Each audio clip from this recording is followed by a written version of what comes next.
All right, today we are breaking down a really unique call to arms, one that kicks off in probably the last way you'd ever expect, with a UFO. Yeah, so let's get into how a moment of just total shock gets turned into a launch pad for a spiritual crusade. And this is how it all starts. Seriously, not with some big formal speech or a quiet prayer, but with the raw, completely unfiltered reaction of somebody seeing something they can't believe. It's messy, it's real, and it is absolutely not what you'd expect to hear right before a call for a new holy war. But then, right after that moment of pure chaos, the tone does a complete 180. The video just lurches from this raw astonishment into a really carefully put together speech with a very, very clear goal. And that sudden shift, that's actually the key to the whole thing. So we really got to unpack this weird beginning to understand how it perfectly sets the stage for the powerful call to action that's coming.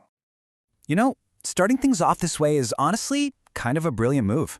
By kicking it off with something so human and, well, so raw, it kind of lowers your defenses, right? It creates this instant, weird connection. It's almost like a firm handshake before a sales pitch. It just makes you a little more open to the very structured message that's about to hit you. So, with the audience kind of caught off guard and maybe even leaning in, the message pivots hard to its real purpose, what's called the call for reformation. And boom, there it is. That's the core of it. The speaker gives the movement a name, the Templar Reformation. And he calls out his audience directly, every Christian knight. This isn't some vague idea. It's a direct summons, aimed at a very specific identity, tapping into this shared, almost mythic history. So, what is this Templar Reformation he's talking about? Well, at its heart, it's a call for unity.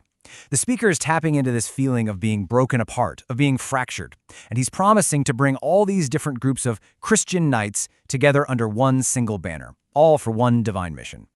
And the mission itself gets broken down into these three really powerful parts. First, the practical part. Unite under one banner. Get organized.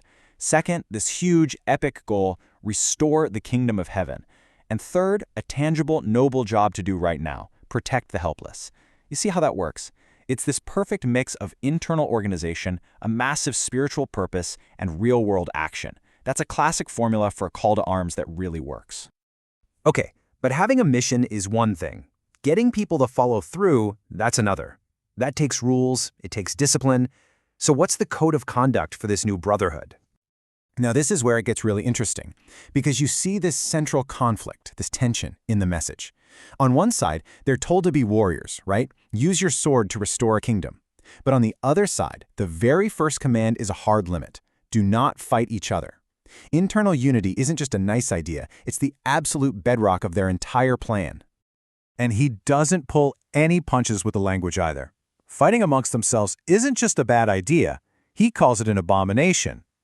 That word choice is so important. It turns a strategic rule into a sacred law. It makes fighting each other a sin against the movement itself. So when you put it all together, the big takeaway is that the entire code is just laser-focused on one thing: sticking together. Unite, don't allow for any fractures, stand shoulder to shoulder. It's a really clear-eyed strategy. Before they can take on any external goal, they have to conquer themselves first. Only through that absolute, unbreakable unity can they even hope to achieve their mission. So you've got the mission, you've got the rules. But let's be real, why would anyone sign up for this? Well, the answer, like it so often is the promise of glory. The first promise is a huge one: immortality. Not just people remembering you, but your name being written down in a divine record, engraved in the eternal book of life. I mean, that's a direct appeal to that deep human desire we all have to know that our life mattered, that we left a mark. And then the second promise gets even more personal. It's about resurrection, but there's a really important twist. Followers won't just rise again, they will rise in my glory. You see what he did there? It's a brilliant move. It ties their personal salvation not just to the cause, but directly to him, the leader. Loyalty to him is now the literal key to their eternal life. And this is the ultimate reward, the final prize, a personal spot in paradise, right there by my side. It doesn't get more exclusive than that. It's a promise of eternal belonging, of honor, all given directly by the speaker. When you combine those three promises, immortality, resurrection, and a personal seat at the table, you've got an incredibly powerful incentive. So let's just step back for a second and look at the whole thing from a distance. When you do, you can really see the brilliant and, frankly, timeless structure of this message.